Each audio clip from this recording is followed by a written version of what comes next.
साथियों नमस्कार। आज की शुभ यात्रा में यूट्यूब के सभी दर्शकों का हार्दिक धन्यवाद, शुक्रिया।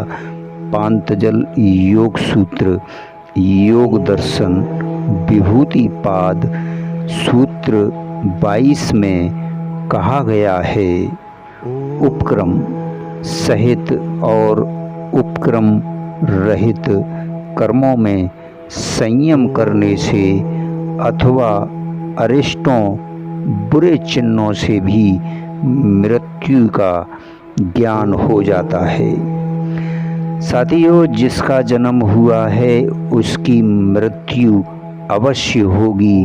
नए जन्म के लिए मृत्यु आवश्यक है। जन्म से लेकर मृत्यु तक के समय को आयु कहते हैं। किस मनुष्य की कितनी आयु है, इसके विषय में आध्यात्म का कर्मवाद का नियम अधिक महत्वपूर्ण है, जिसे योगी उन कर्मों में संयम करके जान लेता है। साथियों, इस सूत्र में इसी की व्याख्या की गई है कि पूर्व जन्मों में किए गए कर्मों के भोग के लिए ही मनुष्य का पुनर्जन्म होता है तथा इन्हीं कर्मों के अनुसार उसे आयु और भोग प्राप्त होते हैं। पूर्व जन्मों में संग्रहित कर्मों के कुछ अंश का भोग मनुष्य एक जन्म में करता है। शेष अगले जन्मों में भोगने के लिए सुरक्षित रहते हैं। साथियों, जिन कर्मों का भोग एक जन्म में किया जाना है वे ही उसकी आयु का निर्धारण करते हैं। ये कर्म भी दो प्रकार के होते हैं। पहला सोपक्रम कर्म, जिनका भोग आरंभ हो चुका है तथा वे अपना फल देने लगे हैं, उनके भोग का क्रम चल रहा है। दूसरा निरुपक्रम है, जिनका भोग का क्रम अभी आरंभ नहीं हुआ है। साथियों, पहले कर्म के भोग की समाप्ति पर वे आरंभ होंगे। दोनों प्रकार के कर्मों के भोग की एक निश्चित अवधि होती है, जिसमें ये दोनों प्रकार के भोग समाप्त हो जाते हैं। यह अवधि ही मनुष्य की आयु होती है। योगी इन दोनों प्रकार के कर्मों में संयम करके यह जान लेता है कि कौन कौन से कर्म कितने अंशों में अपना फल दे चुके हैं तथा उनका कितना फल और भोगना शेष है तथा इनके भोगने की गति क्या है। जिनकी भोगने की गति तीव्र होती है वे जल्दी ही उन्हें भोग कर संसार से विदा हो जाते हैं तथा जिनकी गति धीमी है वे दीर्घ होकर उन्हें भोगते रहते हैं। योगी इनका हिसाब लगाकर जान जाता है कि दोनों प्रकार के भोग कितने समय में समाप्त हो जाएंगे। साथियों, इससे उसे मृत्यु का ज्ञान हो जाता है कि उसकी मृत्यु कब होगी। इसके अलावा योगी अथवा ध्यानी को मृत्यु से पूर्व कुछ अशुभ चिन्ह दिखाई देते हैं।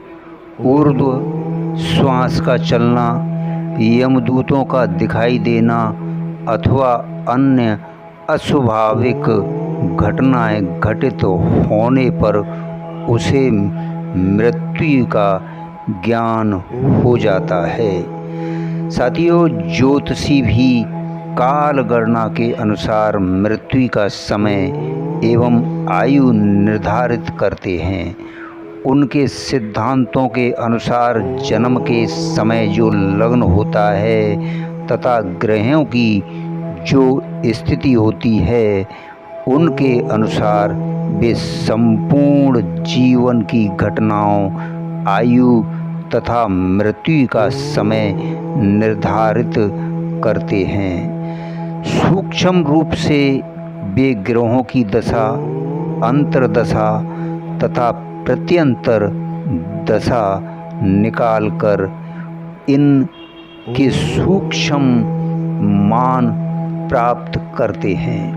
मित्रों, इस सिद्धांत के अनुसार मनुष्य का जन्म अपने कर्मों के अनुसार पूर्व निर्धारित समय पर ही होता है। साथियों, उसकी मृत्यु भी निश्चित समय पर ही होती है। दोनों में विधि चाहे भिन्न हो, किंतु दोनों का आधार कर्मवाद ही है। आध्यात्म के अनुसार जीव आत्मा अपनी वासना पूर्ति हेतु शरीर को ग्रहण करती है। शरीर का निर्माण माँ बाप के संयोग से होता है तथा जीव आत्मा उसे अपनी वासना की पूर्ति हेतु उपयुक्त समय पाकर उसमें प्रवेश कर जाती है। वह इस शरीर को अपने निवास के रूप में उपयोग करती है, क्योंकि शरीर के बिना वासना पूर्ति संभव नहीं है।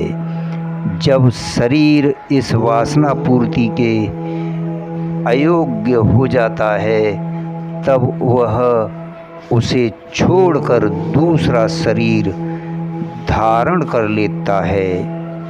भगवान श्री कृष्ण ने भी गीता में यही कहा है कि जैसे मनुष्य पुराने वस्त्रों को त्याग कर दूसरे नए वस्त्रों को ग्रहण करता है, वैसे ही जीव आत्मा पुराने शरीर को त्याग कर दूसरे नए शरीर को प्राप्त होता है।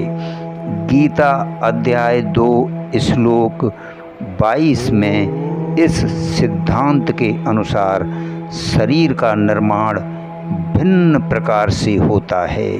साथियों, जीव आत्मा इसका उपयोग मात्र करती है। शरीर की आयु उसके स्वयं के कारणों पर निर्भर है, जिसे उचित रख रखाव से घटाई बढ़ाई जा सकती है। मित्रों, स्वस्थ एवं संयम से जीने वाले व्यक्ति की आयु में वृद्धि हो सकती है। शरीर का दुरुपयोग करने पर उसमें कमी भी आ सकती है, किंतु यदि उसके कर्म फल भोग शेष रह गए हैं, वे इससे पूर्व ही शरीर के विकृत हो जाने से उसकी मृत्यु हो गई है, तो वे कर्म फल उसे अगले जन्म में भोगने ही पड़ते हैं। यदि शरीर पूर्ण रूप से विकृत नहीं हुआ है और उसके कर्म फल भोग शेष हैं, तो वह लंबे समय तक रुग्ण अवस्था में जीवित रहकर उन्हें भोगता रहता है। साथियों, उनकी समाप्ति पर ही उसके प्राण छूटते हैं। किसी विशेष प्रकार की इच्छा मन में रह जाने पर भी उसके प्राण आसानी से नहीं छूटते। मित्रों, उनकी पूर्ति करने पर प्राण शीघ्र छूट जाते हैं।